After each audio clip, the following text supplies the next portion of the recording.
네, 78조의 3, 부실 지방 공기업에 대한 해산 요구입니다. 이 내용은 지방 공기업이 정상적인 운영이 불가능할 정도로 재무적으로 부실해진 경우에 해산 요구를 할 수 있다는 내용입니다.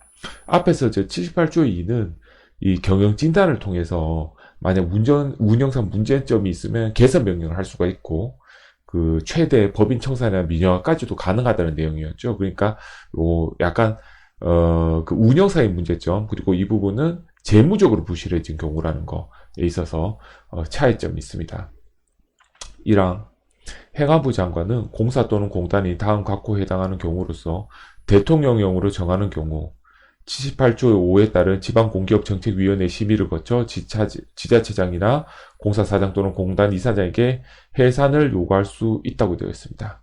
예, 대통령으로 정하는 경우에 지방공기업정책위원회에서 심의한다는 거죠. 이렇게 어떤 공기업의 해산 뭐 이런 부분은 지방공기업정책위원회가 공기업에 대한 중요한 정책을 심의하는 곳이기 때문에 당연히 그곳에서 심의를 거쳐야 되겠죠. 그러면 대통령으로 정하는 해산이 요구되는 부실한 지방 공기업으로 판단되는 내용이 어떤 게 있는지 살펴보면, 네, 직전 연도 결산 자료로 판단한 결과 공사 또는 공단이 당 각호 하나에 해당하는 경우를 말합니다. 부채 비율이 100분의 400% 이상의 경우. 요거를 이제 잠깐 설명 한번 드리면, 앞에서 한번 말씀 한번 드렸었는데요. 자, 자산이란 자본 플러스 부채예요. 그래서 예를 들어서 이 사람이 10억 자산가다 라고 하면 그 사람이 자기 자본은 5억이고 부채가 5억, 빚이 5억이란 얘기죠. 그래도 자기 자본만 얘기하지 않고 10억 자산가로 얘기를 합니다. 자기 자본 5억에 부채 5억이 있으면. 그렇죠. 부채 비율이란 부채를 자본으로 나눈 걸 말이에요. 그래서 5억이 부채고 5억이 자본이면 100%, 만약에 10억이 부채고 5억이 자본이면 200% 부채 비율이 그렇게 되는 거죠. 따라서 부채 비율이 400% 이상이라는 건 상당히 높은 거죠. 예. 뭐 예를 들면 10억짜리 건물을 샀는데 자기 자본 2억에 8억이 빚이란 얘기죠. 예, 뭐 이자 내고 뭐 이렇게 되면 상당히 위험하다고 봐야 되겠죠. 이 정도면. 예. 자본금 전액이 잠식된 경우. 자, 이제 잠식이라는 말이 나오는데요.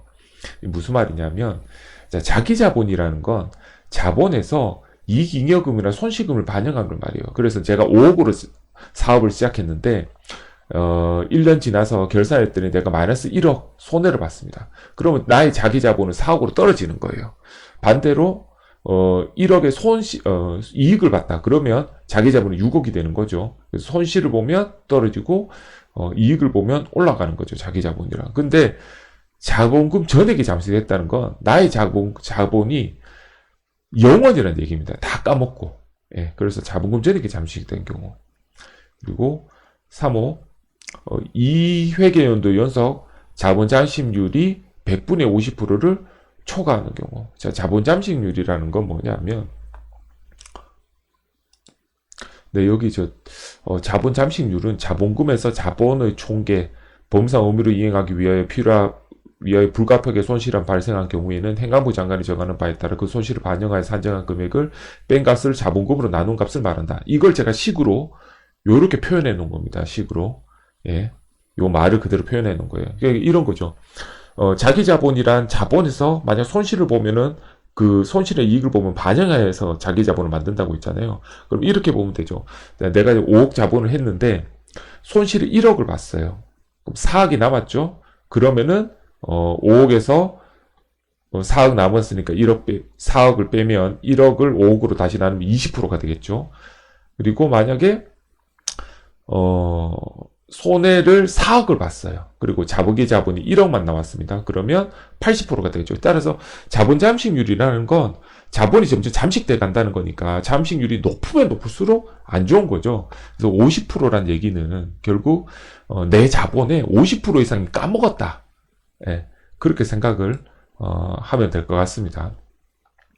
이항 해산 요구를 받은 경우에는 지자체장, 공사사장, 공단 이사장은 정당한 사유가 없으면 지체 없이 이를 따라야 됩니다. 그러니까 행안부 장관이 해산 요구를 하는 거죠. 여기 혹시 시험 문제에 그 해산 요구를 받은 경우 지자체장에게 통보 후 이에 따라야 한다. 뭐 이렇게 나와 있으면 틀린 답이라는 거죠. 그런 말이 없습니다. 예. 해산 요구 받으면 정당한 사유가 없으면 이에 지체 없이 지자체장이나 공사사장, 공단 이사장은 따라야 됩니다.